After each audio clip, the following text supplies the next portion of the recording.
Hi friends, welcome back to my YouTube channel Nature Tips. நான் உங்க ரியாஸ்ரீ. இன்னைக்கு நம்ம சேனல்ல ரொம்பவே இன்ட்ரெஸ்டிங்கான ஒரு டாபிக் தான் பார்க்க போறோங்க. முலாம்பழத்தோட நன்மைகள்.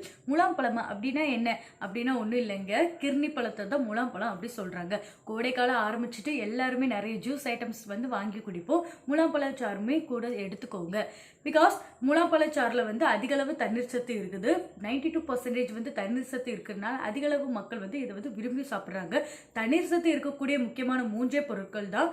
ஒன்று வந்து முலாம்பழச்சாறு, ரெண்டாவது தர்பூசணி சாறு, மூணாவது வெள்ளரி சாறு. ஸோ அதிகமாக முலாம்பழச்சாறு எடுத்துக்கிறதுனால நம்மளுக்கு என்னென்ன பயன்கள் இருக்கு, என்னென்ன ஆரோக்கிய நன்மைகள் இருக்கு, ஸோ அதை பற்றி தான் இந்த ஒரு வீடியோ இருக்க போகுது. ஸோ ஸ்கிப் பண்ணாம கடைசி வரைக்கும் பாருங்க. நம்மளோட சேனலை பிடிச்சிருந்தா please take moment to subscribe, like பண்ணிக்கோங்க. ஸோ வாங்க வீடியோக்குள்ள போகலாம். யாருக்கெல்லாம் முலாம்பழ ஜூஸ் வந்து ரொம்பவே பிடிக்கும் அப்படிங்கிறத கமெண்ட்ல ஃபர்ஸ்ட் சொல்லுங்க, பார்த்து தெரிஞ்சுக்கிறேன். முலாம்பழ ஜூஸ் வந்து எப்படி ப்ரிப்பேர் பண்ணலாம்னு பார்க்கலாம். முலாம்பழ ஜூஸ்ல வந்து விதைகள் இருக்கும். அந்த விதைகள் எல்லாம் நீக்கிட்டு அதோட சதை பகுதியை மட்டும் எடுத்து அதோட சர்க்கரை சேர்த்து அரைச்சி அப்படிதான் ப்ரிப்பேர் பண்ணுவாங்க முலாம்பழ ஜூஸ். ஒன்று, ஜீரணமாக எல்லாருமே நல்லா சாப்பிடுவோம். சாப்பிட்டுட்டு ஜீரணம் ஆகலைன்னா ஜீரணம் ஆகக்கூடிய ஏதாட்டும் ஒரு டேப்லெட் வந்து சாப்பிடுவோம். இனிமேல் அந்த பிரச்சனை விடுங்க. நம்ம ஜீரணம் ஆகலைன்னா ஒரு டம்ளர் வந்து முலாம் ஜூஸ் எடுத்துக்கோங்க. அப்படி எடுத்துக்கும் போது அது நம்ம உடல்ல உள்ள தேவையற்ற கழிவுகள் எல்லாம் நீக்கி ஈஸியாக ஜீரணமாக ரொம்பவே ஹெல்ப்ஃபுல்லாக இருக்குது. 2, இளமையை பாதுகாக்க. முலாம்பழத்துல விட்டமின் சி, பீட்டா கரோட்டினாய்டு அப்படிங்கிற சத்து வந்து அதிகமாக இருக்குது. இது நம்ம உடல்ல உள்ள ஃப்ரீ ரேடிக்கல் திரவம். அது வந்து என்ன பண்ணணும்னா நம்மளோட திசுக்களெல்லாம் சேதப்படுத்தி நம்மளோட தோலை வந்து சீக்கிரமா முதுமை தோற்றத்தை அடைய வைக்குது. இதை தடுக்க நம்ம முலாம்பழம் சாப்பிடும்போது அதில் உள்ள சத்துக்கள்லாம் இதை கண்ட்ரோல் பண்ணி நம்மளோட ஃபேஸை எப்பவுமே பிரைட்டனாகவும் க்ளோயிங்காகவும் வச்சுக்க ரொம்பவே ஹெல்ப்ஃபுல்லாக இருக்கு. ஸோ எல்லாருமே ஒரு டம்ளர் முலாம்பழ ஜூஸ் எடுத்துக்கோங்க. 3வது, கர்ப்பப்பையை பாதுகாக்க.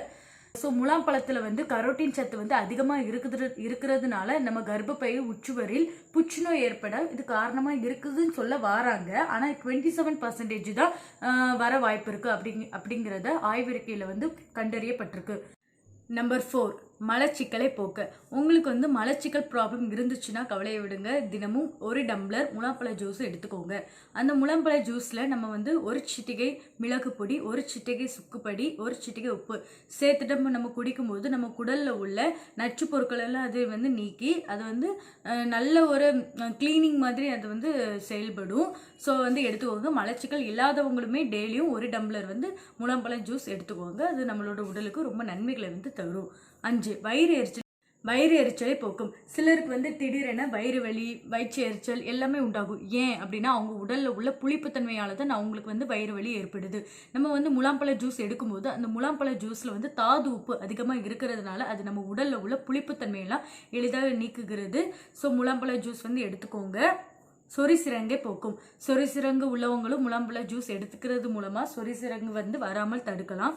தேங்க்ஸ் ஃபார் வாட்சிங். இந்த வீடியோ ரொம்பவே ஹெல்ப்ஃபுல்லாக இருக்கும் நம்புகிறேன். நம்மளோட சேனலை லைக், ஷேர், சப்ஸ்கிரைப் பண்ணி சப்போர்ட் பண்ணுங்கள். நன்றி, வணக்கம்.